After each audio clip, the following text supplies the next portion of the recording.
இந்த உலகத்துல அரசனுக்குரிய பட்டம் அப்படின்னாலே அது சிவப்பட்டம் தான்.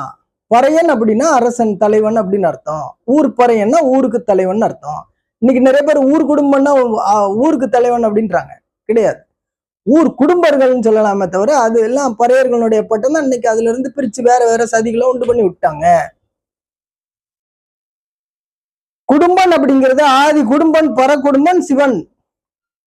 பர ஐயன்னா பர குடும்பன்.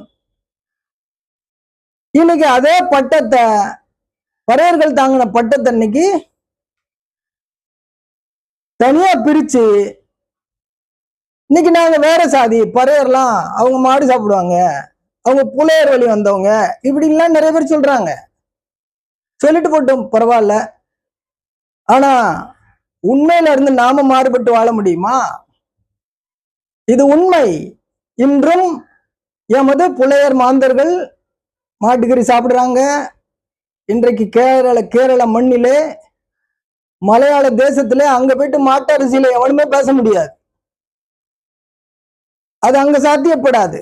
தமிழ்நாட்டுல பேசுவான். ஏன்னா இங்க பல்வேறு வெளியிருந்து போர் காரணங்களுக்காக இங்க குடியேறின குடிகள் எக்கச்சக்கமா ஆயிட்டாங்க. அவங்க பெருவாரி ஆயிட்டாங்க. அலைகுடிகள் இங்க அதிகம், நிலைகுடிகள் கம்மி. இங்க நிலைகுடிகளான பறையர்கள் இங்க பிரித்து பிரித்து துண்டாடப்பட்டு சிதறடிக்கப்பட்டு சிறுபான்மை ஆக்கி கொண்டே போயிட்டு இருக்காங்க. அரசியலை இவங்க பறையர்களுடைய அரசியலை ஒழிச்சு கட்டி அவர்களை அரசியல் அனாதைகளாக ஆக்கி கொண்டிருக்கிறார்கள். அதனால அந்த பறையர்களுடைய வரலாறு மேல வர்றதில்ல. இந்த மண்ணே பறையர் மண்ணு தான்.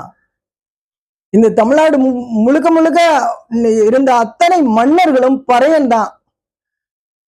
பறையன்னா சிவன் வழி மாந்தர்கள் தான். ஆனா பறையன்னு சொல்றதுக்கு எல்லாரும் கூச்சப்படுவான், அச்சப்படுவான். ஏன்? அலைகுடிகள் அவர்களுக்கும் இந்த பாரம்பரியத்துக்கும் ஒரு வலியதான தொடர்பு கிடையாது. அவங்க மரபுல இதுக்கான அந்த தொடர்பு இருந்தா மட்டும்தான் அவங்க பறையர் எங்களுடைய ஆதிகுடி அப்படின்னு சொல்லுவாங்க. ஆனா இவங்க பாரம்பரியத்துல இருந்து விலகி, இந்த பண்பாட்டு நாகரிகத்துல இருந்து விலகி அலைகுடிகள் ஆகி பல ஆயிரம் ஆண்டுகள் பிரிந்து போய் வாழ்ந்தவர்கள் தானே. அவங்க எப்படி சொல்லுவாங்க இந்த பறையர்களை ஆதிகுடின்ட்டு? சொல்ல மாட்டாங்க.